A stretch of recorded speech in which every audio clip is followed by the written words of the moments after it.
think, Ziggy, we are live. Can you see, Ziggy? Jen's in the background cooking up mushrooms. Because I'm a fun guy. Because she's a fun guy. Never fails to crack a smile.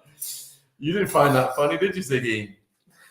Wherever you are in the world, thank you for joining us. We are back from the Michael Francis tour.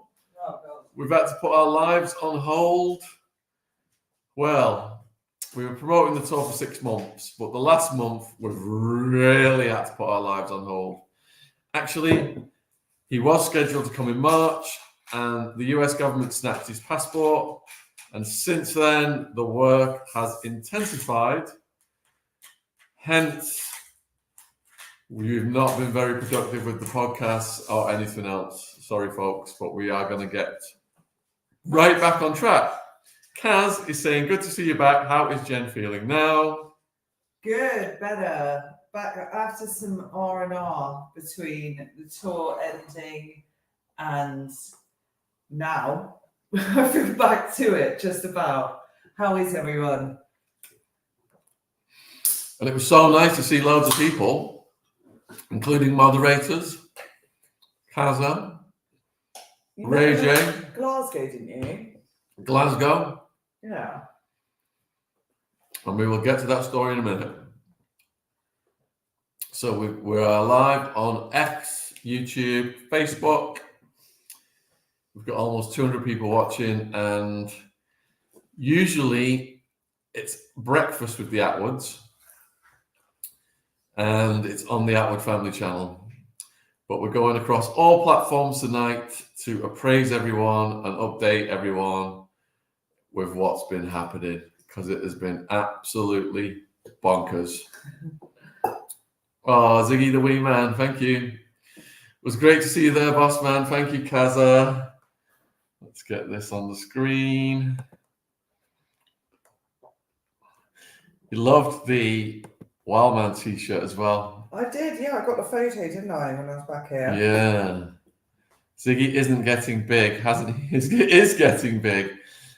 Yeah, he's now too big for his car seat. We just bought a new car seat today.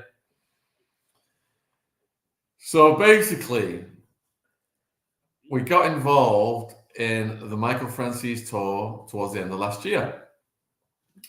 I hosted the previous tour, and it went quite smoothly. When we started the present store in Birmingham, there were protesters demonstrating against him.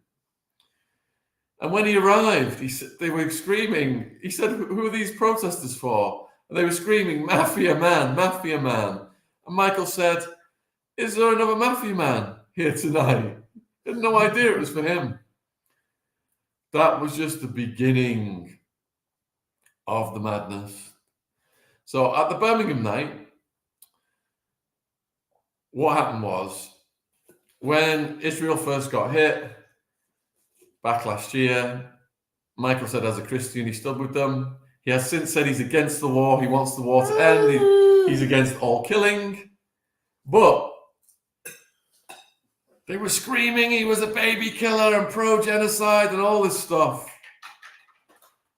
They take things completely out of context to try and cancel culture you.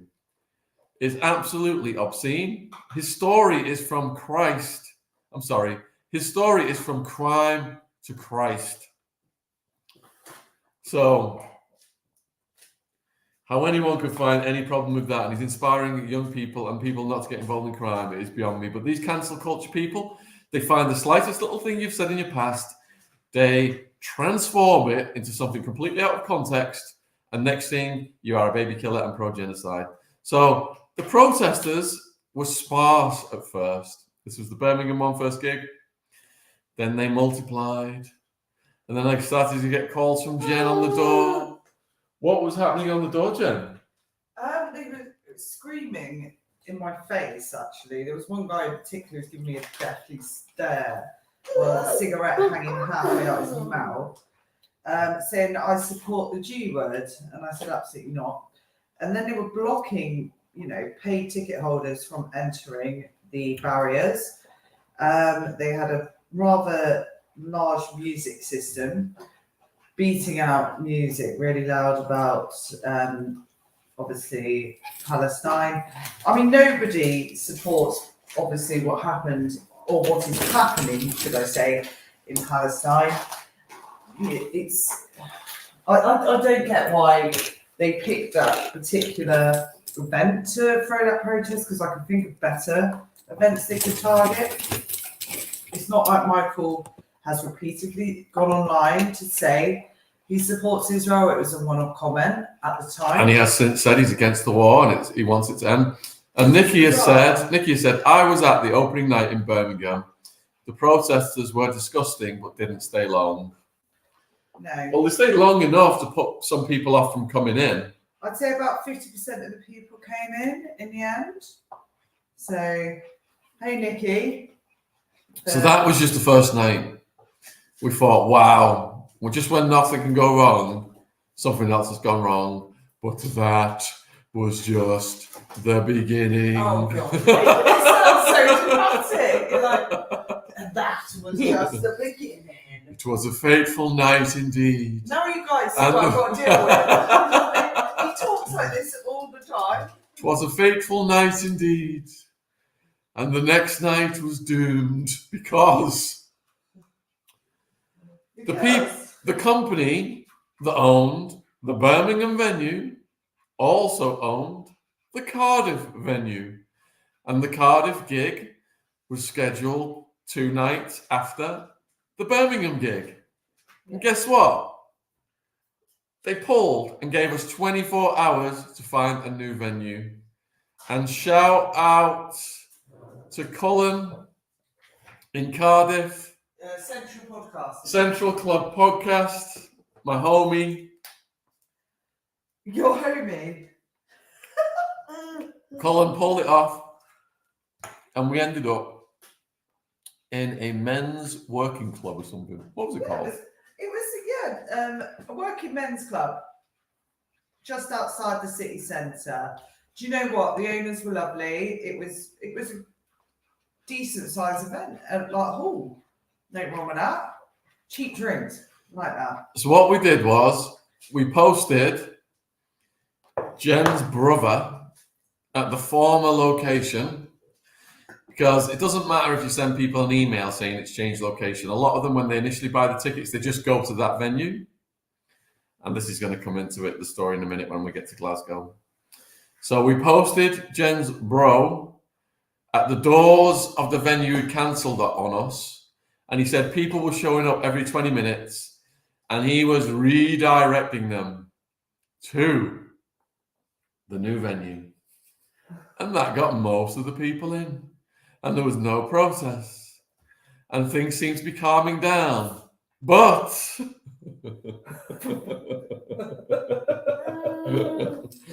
oh, thank you, Joe, for the super sticker.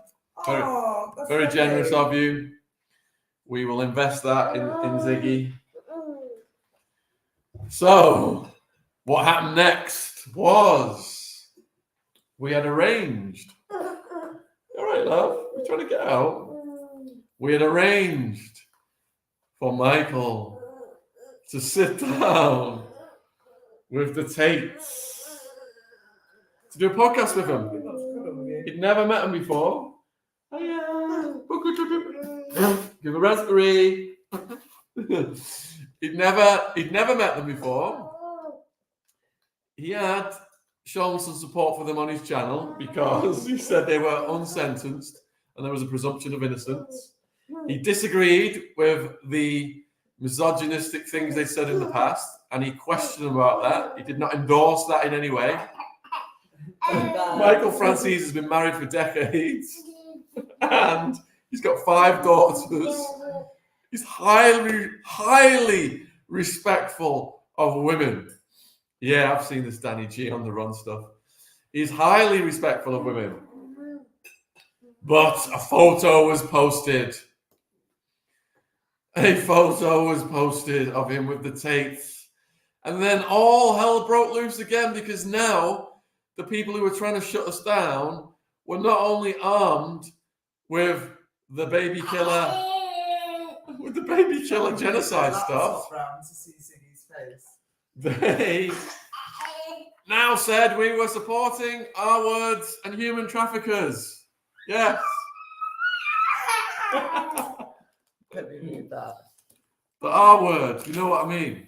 And human traffickers. What happened next was every single venue got contacted. They were told that we were going to beam the Tates onto the screen and do a live broadcast. The campaigners, the disruptors, the professional trolls, they obtained photos of the venue owners' family members. They posted the photos of the venue owners' family members online and said that they supported the R word, the human transport word, the baby killing word, the genocide word. And nearly every single venue cancelled on us at the last minute. Ooh, cheesy what's it? They're organic smelty carrot puffs, actually. Now, some of the venues. You're going to play with these, Ziggy? Playing my shirt. Some of the venues gave us our deposits back, except for the monastery in Manchester. They kept almost £2,000. Oh, I didn't know that. Cancelled on us at the last minute and kept almost £2,000. The monastery in Manchester. That's really unethical, I believe, because we ended up losing tens of thousands on the tour, mostly because of the move from March to May. But that was a kick in the teeth by the monastery to keep almost £2,000 and not give us back. That's ridiculous. So we're working around the clock then to replace all of the venues, which we managed to do. But next thing, a member of parliament called Alison Thewlis of the SNP in Scotland gets in the mix. She then says that because of Michael Francise's close relationship with the Tates, who are human transporters and R-wordists, that Michael should not even be allowed into the country. This Alison raised the matter at Parliament. There is a clip whereby she's talking to Prime Minister's Question Signs, Rishi Sunak, and she says to Rishi Sunak she's received emails calling her this, that, and the other because of her efforts to threaten to pull the licenses of clubs hosting a tour by US citizen Michael Francis, close friends of the Tates, endorsing misogyny, made up a bunch of lies about Michael. And Rishi Sunak just went, yeah, we will stamp these people out. We will use the Home Office and immigration laws, blah, blah, blah. Bunch of nothingness. Because in Glasgow, what we did was, with the help of Paul Ferris, the wee man, if you've not seen the movie The Wee Man, please check it out. We got new venues. And then we told the ticket holders. We did not announce them publicly. And then Alison found out. And the venues were threatened. And the venues pulled out. And we found another venue. And we told the ticket holders. And we did not tell the public. And then Alison found out. And the venues were threatened. And the venue pulled out. And then we found a new venue. And then we told the ticket holders. And then Alison found out. And the venue pulled out. And then we found a new venue. And we told the ticket holders. And Alison found out. And the venue pulled out. And it ended up in a gym in Paisley. And huge thank you to the guys at the gym in Paisley. Because if you look at the photos, we had to clear the upper area of the gym and bring in chairs. The bottom area is covered in gym equipment. Michael's up on the upper tier talking on a chair, on a box. And people are sat all over gym equipment watching Michael, but you know what? Because they've been told what not to do by a busybody nanny state government, those people were gagging to see Michael, and the atmosphere was one of the best of the tour, and it was like, it's 2 a.m, you called the number for the rave hotline, and you've met at the service stations, and you're in a convoy, and you're trying to find where the hell the rave is, and the cops are on your tail, and they're trying to spoil it. But you get there, and you're wide-eyed and happy, and it's F you to the authorities because you have made it. And Ray J was wearing a Wild Man t-shirt, which made it the icing on the cake. Here he is. Thank you, Ray J. Jen didn't make it because after the 4th event... No, you've missed a vital part. Getting home Our at story 3. time with Sean. Getting home at 3 or 4 in the morning. We're gonna backtrack now. Yeah. I'll eat some. If you're wondering what I'm eating this evening, I've got granola, strawberries, blueberries, raspberries, Greek yogurt, and the granola. We've got some keto granola and we've got some local granola, and I've also got my muscat grapes. I've got chicken salads with mushrooms. I'm trying to be good after my birthday celebrations the weekend. So it was my birthday on Tuesday, just gone 28. You hungry little boy? You missed out the story of Thomas Elvis. Oh my god!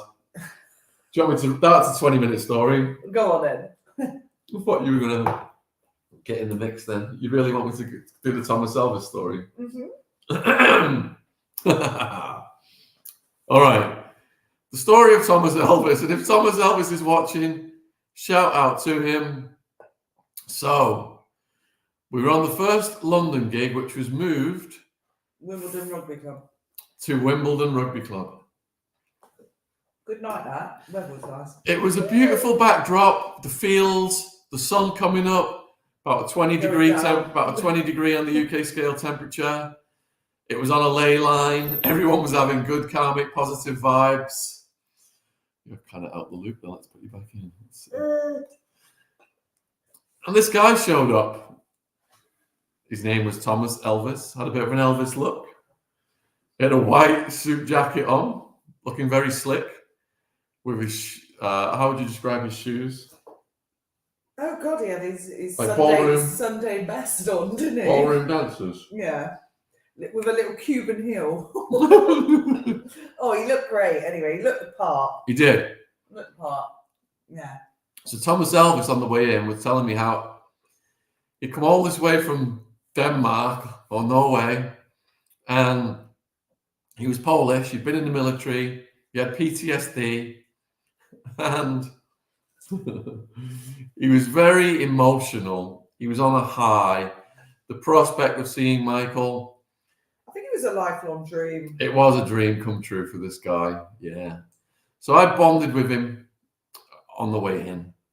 Next thing, Michael takes to the stage, and Thomas Elvis gets so excited, he gets a bit loud, and he got kicked out. Oh, little boy. Da, that's right, not my mama. Thomas Elvis gets kicked out. Yes, come a little closer so everyone can be seen. Can we get mummy in there? She is. Thomas Elvis gets kicked out. So I asked the security guys, why has Thomas Elvis been kicked out? And they said he was making too much noise and he's being disruptive. Michael was trying to talk. I went and had a chat with Thomas Elvis and he was almost in tears. His eyes were glazed over. He's heartbroken. He's come all this way. So I intervened and got Thomas Elvis back in. Little did I know this would change my fate. This decision would put me on a crossroads where my life would now go this way instead of that way. Thank you for all the birthday messages in the chat. Thank you so much. Right. Every night of the event, there was an auction. And Michael's got this fantastic art of all these mafia bosses. Him and Sammy the Bull are the only two alive. It's signed, it's authentic, and It's worth a bobble too. yeah, the bidding was shooting up like 500 quid to 1,000 pounds. But on the night of Thomas Elvis, there was a wealthy Indian doctor and his partner Maya. Maya's watching, shout out. Lovely people. And there was Thomas Elvis with his shades on and his energy. And the doctor and Thomas Elvis set upon each other in a bidding war. And every time they outbid each other, the audience was like, it was the wildest I've ever seen it during the tour. The cheering, the applause, it was raucous. Thomas Elvis managed to win 3 items before the main piece of art. He'd already bidded on 3 items, bought them, paid for them, used his card on the Square device. It had all gone through. Come a bit closer, look, they can't see you. You have the screen. Let's put this over in.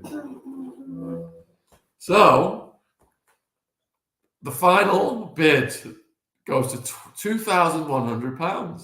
What about $2,600? And Thomas Elvis wins, and the whole audience like, yes, go, go, go, go, go. Thomas Elvis is jumping around, comes to the front of the room. He's won his humongous thing. I don't know how he's going to carry this thing back to bloody Norway. He's won this humongous thing. And he goes to pay on the Square card reader. And his card is rejected. And the doormen who had previously kicked Thomas Elvis out grab him by the scruff of the neck and take him outside. And they're trying to see what he's going to do to cough up this money. But lo and behold, his bank has cut him off because he's done too many overseas transactions. So he's very downcast, is Thomas Elvis. He's now not won the piece of art. It's all slipping away in front of his eyes. But then the doctor, the Indian man, with such a generous spirit, steps up and pays the £2,100 for Thomas Elvis to keep the art. Would you believe it? Ziggy can't. Would you believe it? This is not the end of the story, folks. No.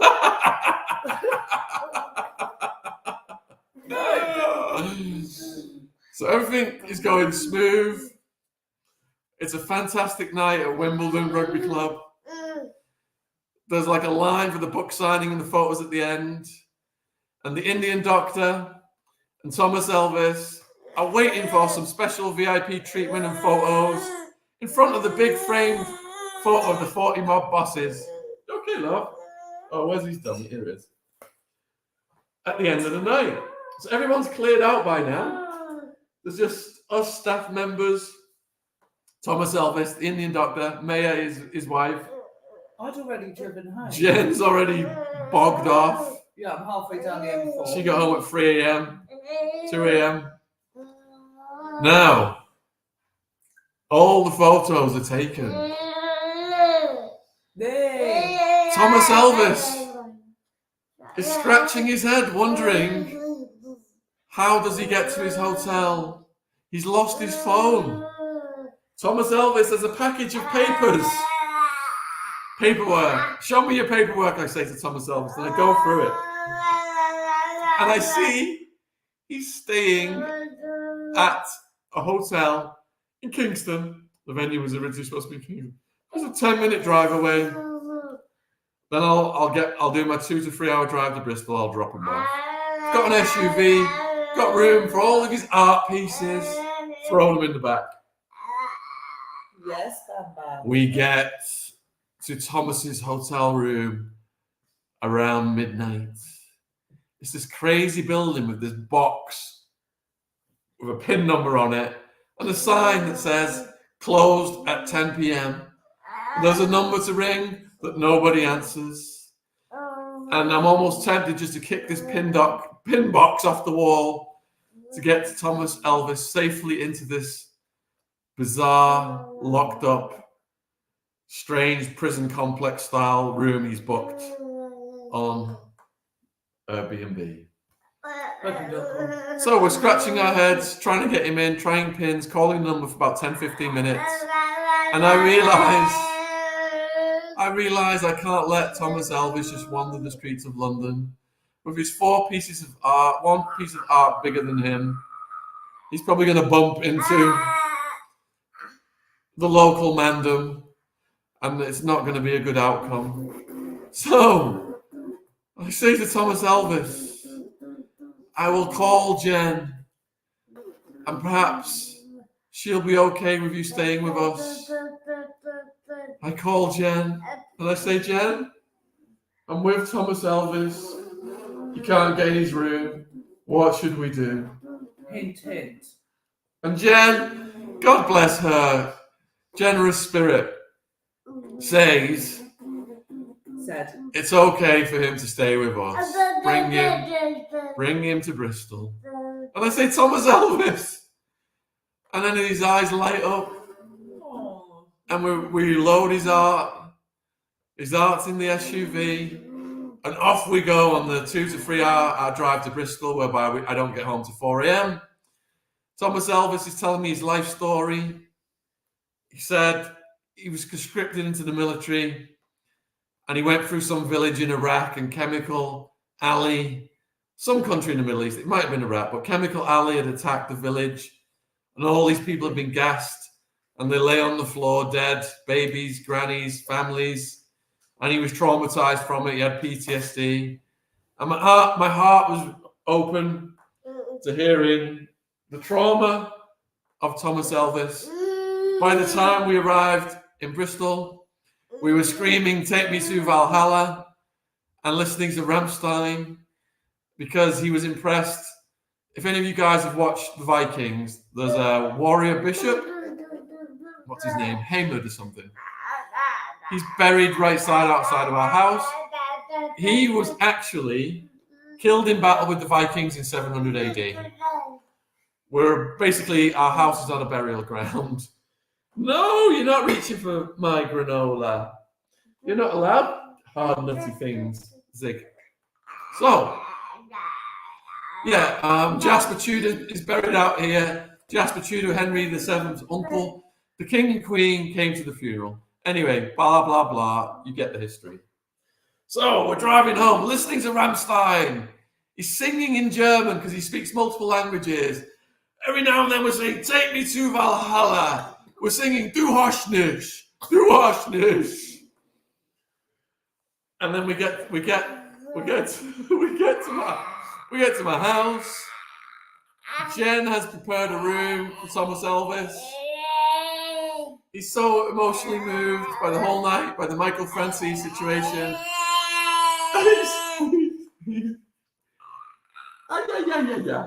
He's moved by our hospitality. And we make a plan to take Thomas Elvis with us in 2 days' time to the next Francis London gig. And I speak to Thomas Elvis's dad. This is a very important part of the story. And I say to Thomas Elvis's dad, after the Francis London gig that I'm going to take your son to, I need you to book a hotel room for him, Travelodge, Heathrow, westbound. I'm going to drop him off there. His flight is coming out of Heathrow to Norway, and he'll take all his art on his flight. He's going to call the airline, get special capacity for his art, his Francis art. And that's all sorted. Thomas came from Norway, I think, not Denmark. I think Norway. So that's all sorted. The dad agrees to get the confirmation. And this is a very important part of the story, which involves Jen telling you some elements of it, and we're going to get to that. So, Thomas Elvis is here for 2 days, and we take him sightseeing, we take him out for meals. He's got no money, so we're helping him out with some spending money. And then the night comes to go to the next Michael Francis event. It's another event that has been moved at the last minute. And they were great, those guys, at the club that we went to. Absolutely fantastic. They weren't bothered by the trolling. Huge shout out to all the staff at the new venue. What was it called? That one, the new London one? E2 was it? Or E11 or something? There you go. Jenny's going to join this conversation now, because what happens next is the event goes well. There's me, Thomas Elvis, and Jen in the SUV. Again, we're singing and dancing to Rammstein. We've got footage of this. And we get to the Travelodge westbound. Oh, God. It's about midnight. We're exhausted. We go to the reception and we say, look, he's got a room booked by his dad. You got to get him taken care of. We're off to Bristol. See you later. And the guy behind the desk says, there's no room in his name. There's no room in the inn. By now, it is 2 minutes to midnight. And the guy says, but if you book him a room right now, it's 2 minutes to midnight. You've got to do it within the next 2 minutes. Because if it goes past midnight, it's the next day and he can't have a room. And Jen calls me the snail. She says, snail! Because I've started to do it on my phone. She says, snail! There's no way you're going to book this room in 2 minutes. I'm the only person who could do it that fast. And Jen gets on the phone, and what happens next? I book it. Jen books it, and we're like, yes! The reception guy's like, yeah, you did it within 2 minutes. Thomas, I was like, yeah, we did it in 2 minutes. We're like high-fiving. How anyone could have done that in 2 minutes? We are like, wow. And then the reception guy goes, what's the booking number? And he said I booked You can't slow down, Jim. When you're telling a story, you've got to take him on a journey. You can't jump ahead. So he asks you for the booking number. And I showed him the email. And then he types the booking number into the computer.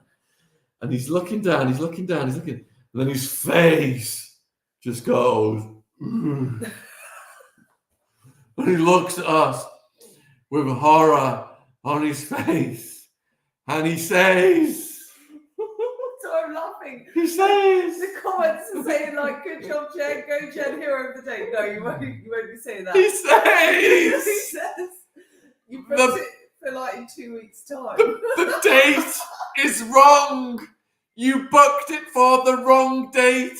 And to call headquarters can take all night. And they might not necessarily get back to us tonight. So we've got a bit of a problem here.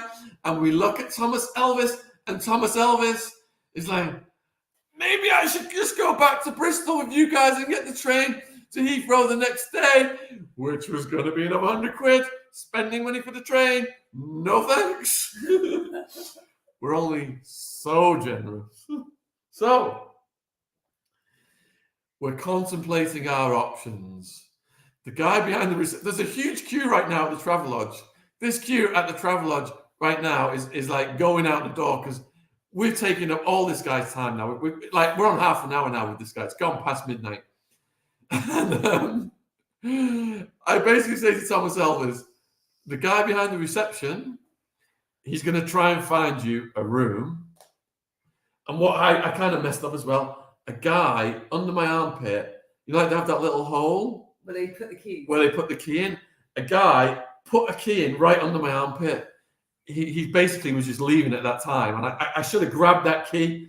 I said to him, are you just checking out? And he says, yeah, I don't need my room anymore. And it was in, but it was too late anyway. So I said to Thomas Elvis, the guy behind the reception, he's going to He's on to headquarters right now. He's going to try and get your room. If you can't get your room, I pull the 20 quid out of my wallet. Here's 20 quid. Get a taxi to Heathrow and get on your flight. Your flight's scheduled the next day. You are sorted. No matter what happens, you are sorted. And then we unloaded all of his art, the whole reception. All these people queued up at the reception. We're thinking, what the hell is going on with this guy in his white suit and his Elvis hair and his ballroom dancing shoes, golf shoes, Aww. and all of his art piling up, getting racked up, all this mafia art, Michael Francis. And we gave Thomas Elvis our final hugs and we took off into the night. But there were beeps behind my driving seat for the next several days. And we have since learned that Thomas Elvis, who was filming on another phone he'd lost his first phone the night of. He had a skinny little phone where he was filming the videos of us dancing to Rammstein and screaming, "Take me to Valhalla." They're all now in my car somewhere. We've searched the car and cannot find this little phone. It's so tiny. We need a metal detector to find it, basically. But it was beeping for days. I've got to find it. We do. Anything to add to that story, Jen? How did you find Thomas Elvis? Oh, do you know what? It was an absolute pleasure to host him at the house. He was really nice. Like, very, very respectful. Very keen to start as a podcaster, wasn't he? Yeah, he wants some mentorship on podcasting. Yeah. And I told him to start with his own life story because anyone who's put their life on the line in the military, he was conscripted and he saw some horrible things. And military guys go through a lot. Some of them end up with a lot of trauma. And whatever help we can give to Thomas Elvis, he's welcome. Yeah. So if you are watching Thomas Elvis, shout out to you. And if anyone else needs a place to stay because they're down on their luck, Sean Attwood will take you in. Attwood Towers. If you've got cooking skills, you can come and have breakfast with the Attwoods. And we will broadcast you cooking and then we will sample your goods, won't we, Ziggy? Sean just wants free food, guys. Free food. So no, then that was the end of the tour for me, thank God. And then you went up to Glasgow. What are you eating there? Glasgow was the story. Ooh, Green Black's organic chocolate, dark chocolate, hazelnut. Oh yeah. My birthday chocolate. People say I never let my hair down. Here we go.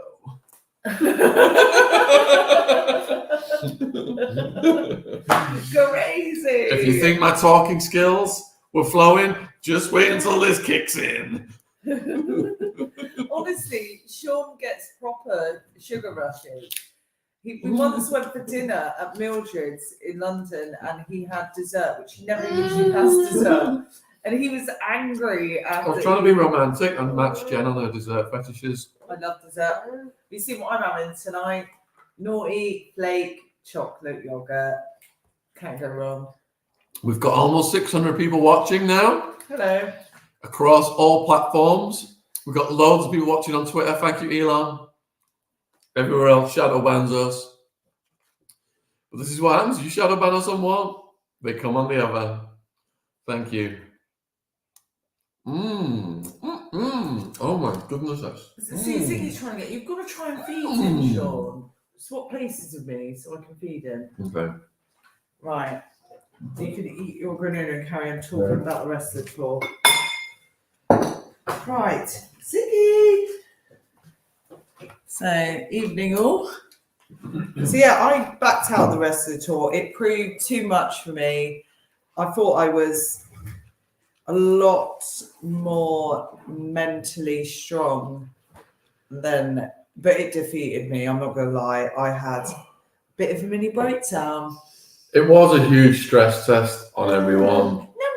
Not just the amount. I mean, if we go back to March, the Michael Francis tour was supposed to be in March. The run up to it, you know, we'd helped him get on some of the biggest podcasts in the world. True Geordie, Lad Bible, 3 million views. Michael was on Piers Morgan, 3 million views. We had a fully sold out tour. Michael's, everything was covered with him. You know, I'd invested my life savings in it. I was going to get it back. And then the US government snatched his passport and wouldn't let him in the country. And because of that, the bill to the tour of the no-show of the US government, we lost £85,000 basically through people requesting refunds,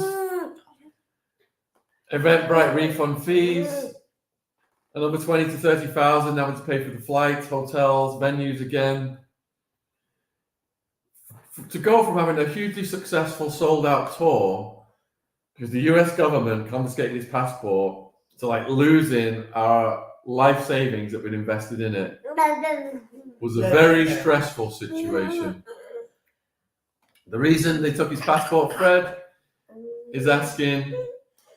They said that some old case to do with the IRS. The IRS, if you're not familiar with America, No. yum yum yum yum yum. When I arrived in America, my aunt said to me, "Don't mess with the IRS." When I arrived in America, because the tax authority are no joke. So yeah, thank you, High Voltage. Really appreciate that super chat. Thank you. You and Andrew Gold saved my life for your video. Oh, thank you. So due to his past in the mafia and stuff, and he's been outspoken on his YouTube channel, Michael. He's been bashing the Biden government and speaking about things. You know, obviously he was targeted, and that's why they took his passport. So the March tour had huge momentum. Oh my god, it was selling tickets up. It was selling tickets like crazy. And what happened was, for 2 weeks, me and Jen were up to 2 o'clock in the morning, processing refund requests till 2 a.m. with people who were really upset, and understandably upset, because Michael was traveling the week of the tour, so they hadn't been notified. A lot of them were already traveled to venues at great expense, paid hotels, train fares. So for 2 weeks, me and Jen were dealing with all these messages from people and refunding all these people. And the refunds ended up, I think, about £50,000, which was a massive hit. And it never recovered. It totally lost momentum after the March. The Andrew Tate podcast, we thought, you know, Andrew Tate, one of the most viral people in the world, he really had our back, helping with the tour, but it was too little too late. It was too little too late, and the whole thing ended up a huge financial disaster, which is one of the main things that stressed us both out. And then the amount of work involved, dealing with all the people, all of the venue cancellations. That politician in Glasgow, Alison, who threatened to pull the licenses of all the venues in Scotland. We had to change the venue 5 times. We had to send the ticket holders in Glasgow 5 different emails over 48 hours, and so many people demanded refunds that came to almost £4,000.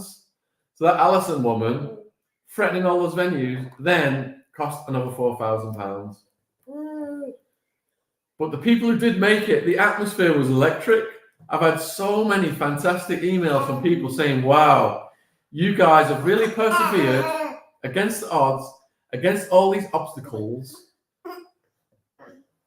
and you've made a great reputation for your friends, for your followers, for the attendees. You really, shown that when people threaten you and try and cancel you, you just soldier on and get the job done. And that's what happened. Ray J said he was a bit stressed by the time he got there. I'm not surprised. Yeah. So the bottom line is, we've had a fantastic event against the odds. Jen really pitched in a lot. I mean, she was on the front line in Birmingham. The protesters were in her face, screaming at her. She was pushing them out the way to get people in. Some of the people were so scared they decided to not even come in. And Jen was right there on the front line. They were calling her all sorts. Jen's totally against all the horrible things that are happening in Palestine. Of course. Jen wants the war to end. And they were accusing her of the complete opposite. Because we were... Which is ridiculous. Yeah. Yeah. Hosting a tour. Bum bum. So they were good events, but there was a lot of work, a lot of stress. We were like getting out at 3 or 4 in the morning, waking up, getting on the road, doing more things, dealing with all the venue changes, and in the end, to keep it going, I've had to take on quite a lot of debt, let's say. So we're just weighing our options up now, how to proceed forward with things. But all that matters is the love of Ziggy, and I'm not facing 200 years in prison anymore. Every day Jen was telling me when I was getting down in the dumps, remember when you were facing 200 years in prison for your ecstasy case? And that got me through. Ziggy's never-ending smile got us through. Just pure love, nothing bothers him. He's always chilled, he's always happy. As you guys have seen, he never complains. He just sits there and loves us unconditionally.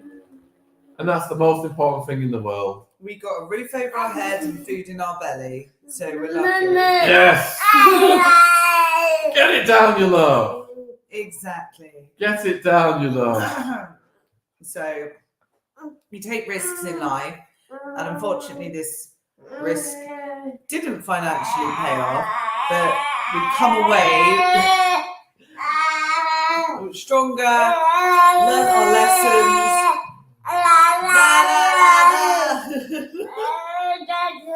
Kaza, I didn't have dinner with Michael in Glasgow on Saturday night. I think they all took different transport. I was separately transporting up the books and the equipment, and I stayed at my parents' overnight before I got to Glasgow. You know, we were kind of like the behind-the-scenes people doing a lot of the work. So we had to buckle down. It was non-stop. We didn't have time really to relax or have dinners or do anything like that. That's the bottom of that. We have learned so much. We now know which Ziggy. The louder I get, the louder Ziggy's getting. Should we come out? No, Blink wasn't there. He didn't make it. So we now know every mistake you can make when throwing events.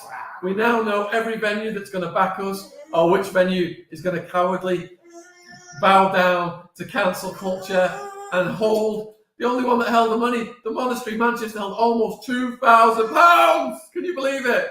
Cancelled on us and held almost £2,000. Ridiculous. His binky, I think, dropped on the floor. So, even though we're burnt on this, we are already planning our next events. Oh yeah, we've got big ones coming up. So we're not going to do anything crazy like an 8-venue UK tour or anything like that. I think that would be... I know. What kind of lunatics start out in a new business and just say, yeah, we'll just do an 8-gig UK tour and fly over America? Wouldn't you just try one with one person, one night first to see how it goes? But no, not us. No, we just took the risk. It's always extremes, isn't it, with us? Oh, it's crazy. And with the crazy baby. Shout out to the Muscle Lab Gym in Paisley, near Glasgow. Great guys. Port Ferris helped us with the venues. Those Muscle Lab Gym guys, big F you to cancel culture. I didn't make it to the Irish shows because I wanted to keep the expenses down. So I stayed at home. spent time with Jen and Ziggy because Jen was convalescing. Waitrose watermelon fingers. You're saying how we're in dire straits, and you're like, Waitrose watermelon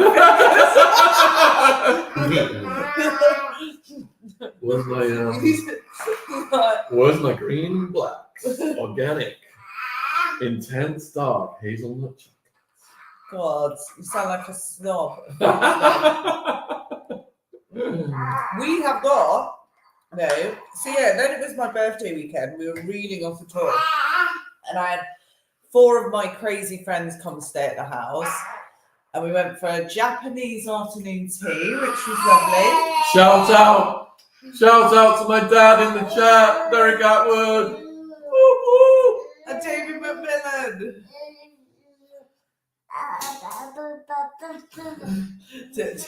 David McMillan. Put a 1 in the chat if you're still waiting for David McMillan part 13. 14, you know? 13, I think. Yeah. We love David McMillan. It's been way too long, my friend.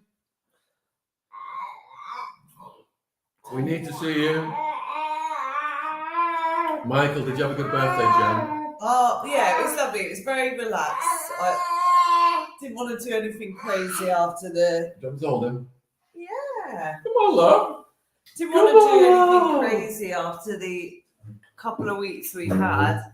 So yeah, I had 4 of my close friends come down and stay, and we did Japanese afternoon tea, which is like obviously a regular afternoon tea, but with sushi and Japanese desserts like the mochi and that. It was really nice actually.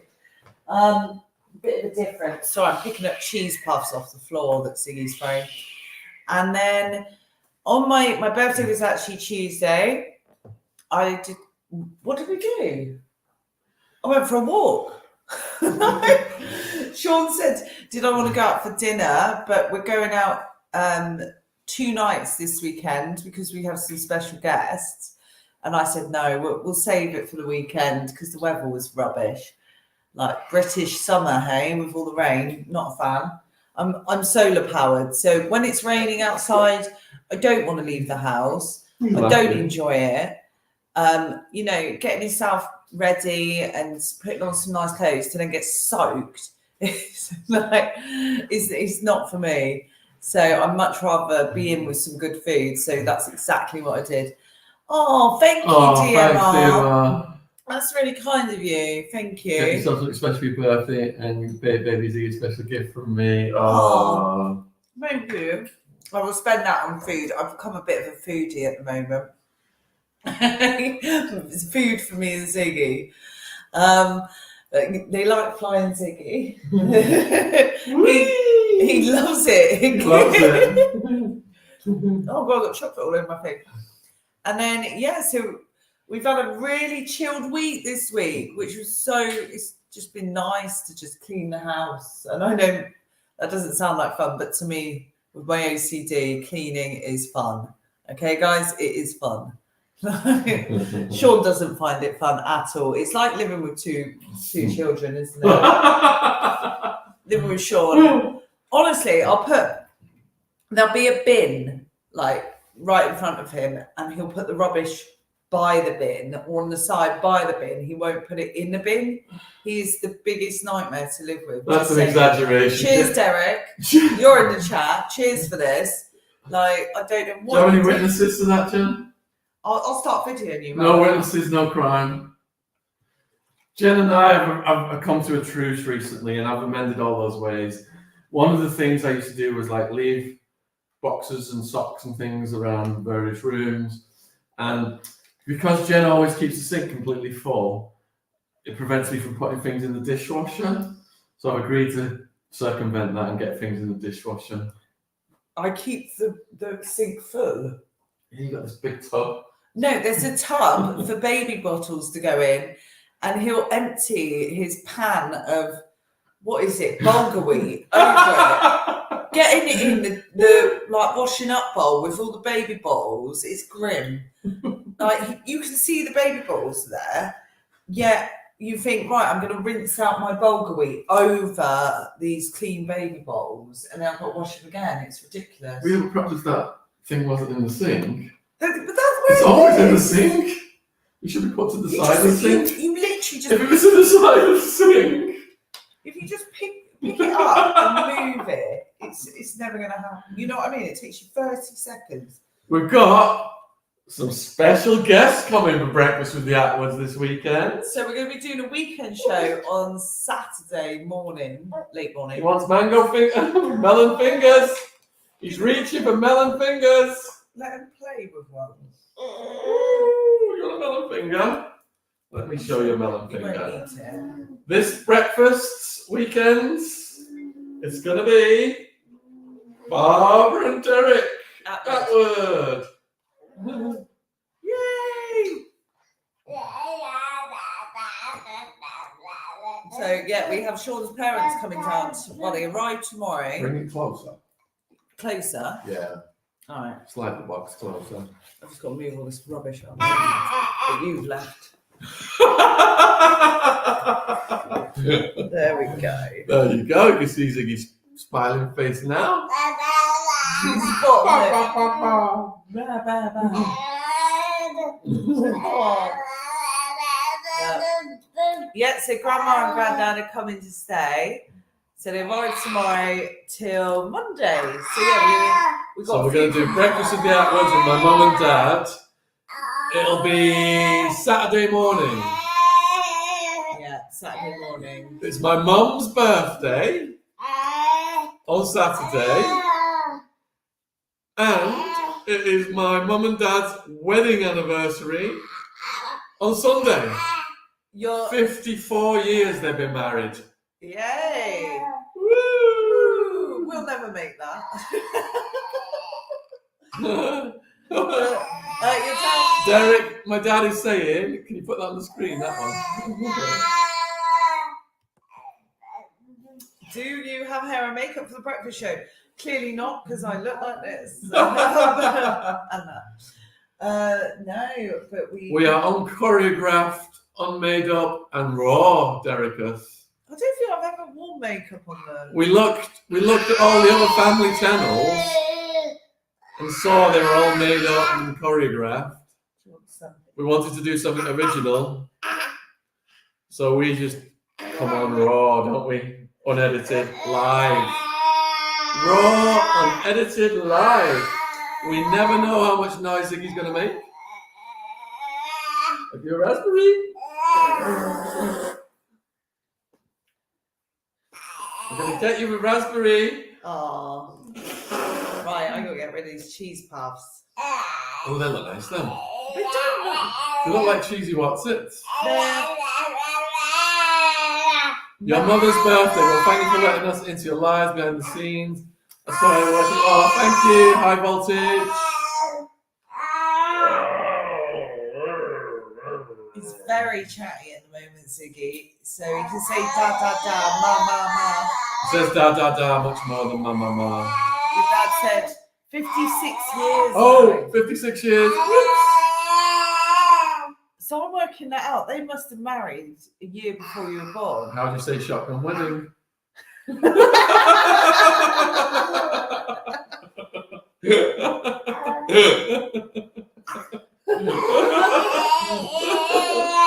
Oh, brilliant. Let's go into mummy. It was Mama. Mama, mama, mama. So, Mama. but no, and Ziggy's just started sleeping in the cot as well. Apart from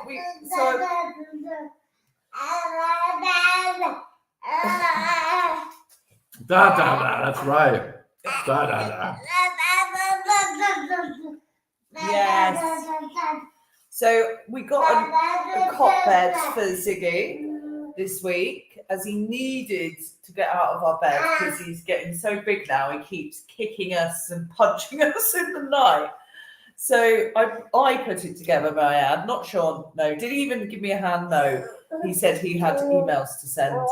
And I put the cot bed together, bought new bedding for it, made it look all lovely. And then last night he was in the cot bed and we were in bed, and I turned to Sean and I said, "What's that smell?" It smells like poo. And he goes, "Oh, you're always smelling poo." And I turned around and there was poo all over the new cot bed, all over Ziggy. So we had to change him up, change the bed, and he ended up sleeping in our bed anyway. So total waste of time. But tonight is the night he will be staying in the cot bed. Look. So babies for you. Mr. Attwood, please tell your wife happy birthday Saturday. That's from BMR. Oh, thank you. We're really looking forward to having Barbara and Derek come stay. David Macmillan, we listened to seriously smoothed brown noise because it started before Ziggy. We've been trying to block Jen's snoring out. There's a 10-hour one on YouTube. Seriously smooth brown noise. It's my favourite. I've been through all the white noises, the pink noises, the brown noises.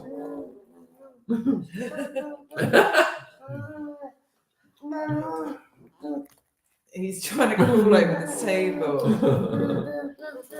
You're trying to get on the table, love? Yeah, party.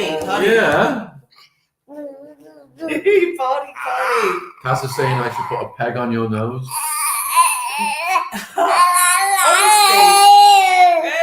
Yay! Many have tried. Oh, grapes. No. Whoa! He's grabbing the grapes, Mum! He's got the grapes! Whoa! He's fighting me with the grapes! He wants the grapes! He won't let go! He won't let go! He's holding it! Oh!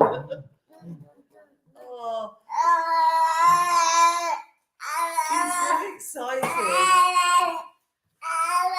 Ooh, look at that box of chocolates, Ziggy! Ooh, look at that! He's onto it!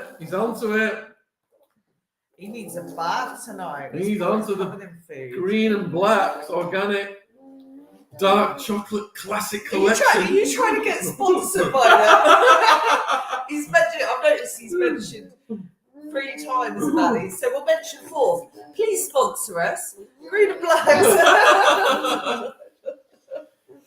So, Jen is saying sleep on your side to stop snoring. We've tried that. Have we tried that? I do, and I do stop snoring on my side, but I always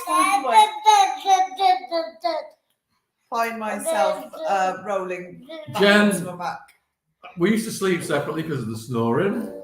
Now we're a family. But now we all sleep together. Now we're a family. So most nights I do manage to sleep the whole night with Jen. But Jen has given me permission to lightly give her a little tap when she's snoring. Bloody kicks me. Honestly, it kicks me really hard. No, I don't. In my foot. In your foot? Yeah, my ankle, Your my ankle? legs, and I've got bruises all up my legs. No, you do not. I do, I'll show you. Whatever. Look, hold Ziggy. Stop making out that I'm some kind of abuser. Right, look at this. No. I'll show you a bruise. That's from the tanning lotion. Like, I get. It's nothing though, folks. There's a She's yellow. embellishing.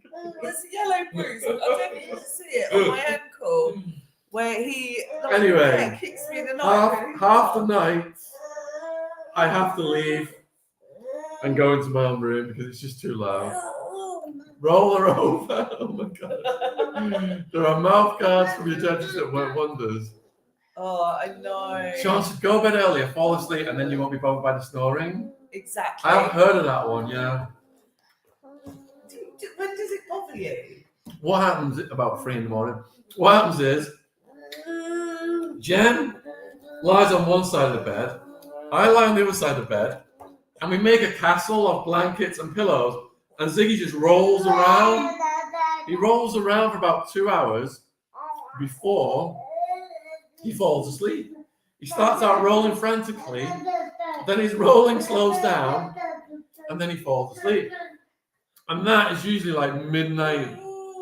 So then I put my earplugs in, put my beanie on, pull the sheets over my head, try and insulate myself from Jen's snoring.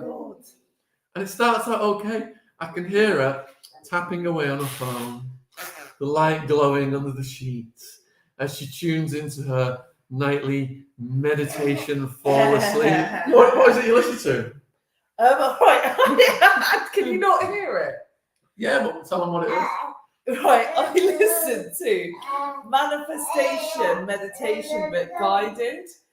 So it's like affirmations of like, I am strong, I am powerful.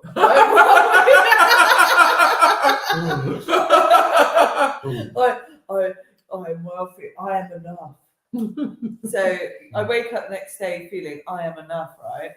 So Wanda asks, do I have sleep apnea? I think I do. I think I need to go get tested for that. But you've got to do like all the sleep studies, don't you? And stay over. So about 3 a.m. it kicks in. Oh. I give Jen a few billy goat taps. Oh. And then usually she rolls over and stops, and I sleep the night.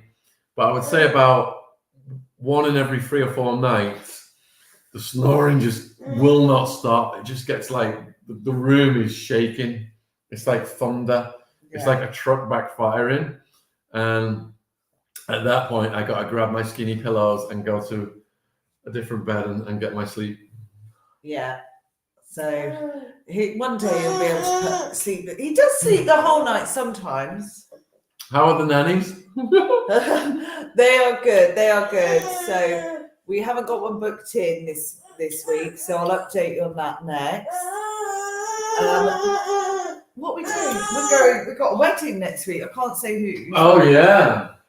So the next, I think my mum's having him now for the wedding. So which we're really looking forward to attending a wedding, a normal do for once, where Sean can do his dad dancing in full. Show me your dad dancing. You got to sing "Daddy Cool." Daddy Cool. Come on. So you're going to dance "Daddy Cool." Daddy. Oh, he's occupied. He's not looking. You're not doing a very good impression either, Jen. Daddy Cool. So Sean loves the Daddy Cool song and he dances it with Ziggy on most days, at least twice a day. Oh, playing boy. Oh no, isn't he cute? Oh yes, the DMR said, I started out with a CPAP machine, advanced to a BioPAP machine. It truly does the job. So I think, yeah, I need to look into that maybe. What's that, Ziggy? Go closer to the camera. Is that funny, Gabby? Is that funny? Oh. Oh, that makes you giggle. You're looking at yourself. Yeah?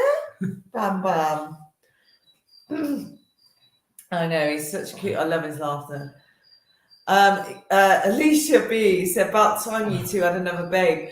Well, actually, we went to go look at car seats today because Ziggy has outgrown his car seats, being so mammoth. So we had to go look at some, and they did say, are you planning on having another one? And Sean said, hopefully soon. No, I didn't. You said, I said, yes! Yes! Not even a breath. There was no hesitation. There was no hopefully soon. It was like, yep. Oh, your mum's in the chat. Barb, I'm looking forward to celebrating with you at the weekend. Well, Barb, you will be live on Breakfast with the Attwoods. There is no makeup and what was it we dad asked for? Hair and makeup. No hair and makeup. We could do it raw, uncensored. Uncensored. Thank you, guys. All the comments saying he's so cute. So, what are we going to do that's different for breakfast with your parents? I'm sure they don't want grapefruit. They have their own breakfast ideas. They have cider vinegar. If you think I am eccentric with my eating habits. Just wait till my parents get here, Jen, with the cider vinegar and the porridge. I've got 6 bottles of it in there. You don't want. I don't know what your thing is with vinegar. It stinks. Okay, but it's good for you. It's horrible. You're very limited. Mum, put in the chat what you're gonna have for breakfast. And hopefully your mum and dad can tell the viewers, people watching, about your weird habits that you've had your whole life, including fish and chip gate, or what was it, fish fingers. Your mum said porridge and fruit and nuts. See? We've got all kinds of granolas, Mum. Should we show Mum the granolas we've got? We've got a bit of a collection from the local farmers market now. This one is superb. That one, we got From Sunbird Kitchen. Cashew and almond. And we've got wild blueberry keto granola. Keto granola. No sugar or any of that crap. No sugar or any of that crap. And then I think, is your mum bringing down a chilli for Friday night? My mum's bringing down a big chilli.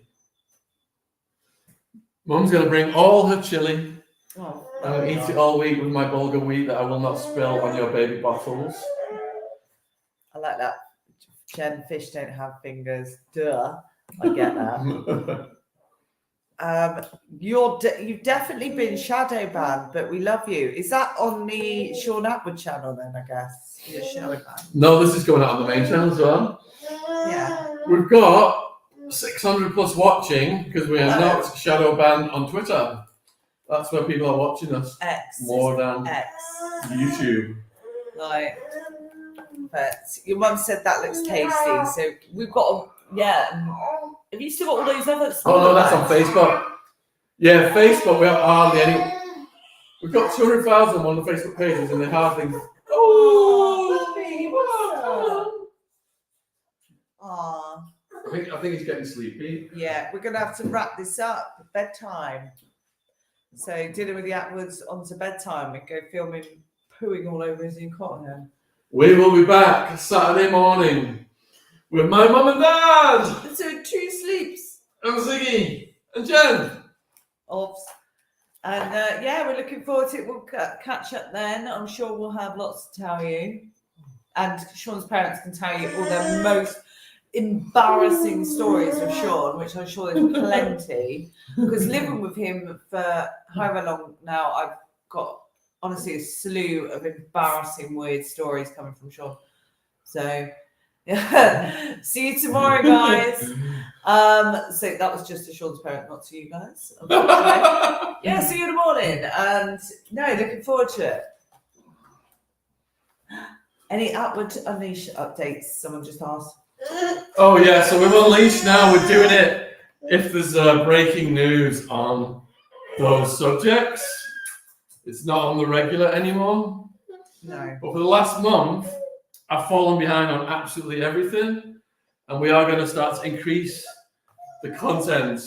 A huge shout out to Ron and Paula for holding the fort. They've done fabulous work. Keeping all the royal content flowing, for which we have a huge amount of people interested. Right. Thank you so much for watching. Oh, do you want me to sign off? Yeah, you'll have to because I've got him. Flying baby. I want the clean up. Thank you so much for watching, See guys. some of you Saturday morning. Put Ziggy right up to the camera then. And I'll... Bye. 1 minute. Ziggy. Say bye-bye. Say bye-bye. Bye-bye.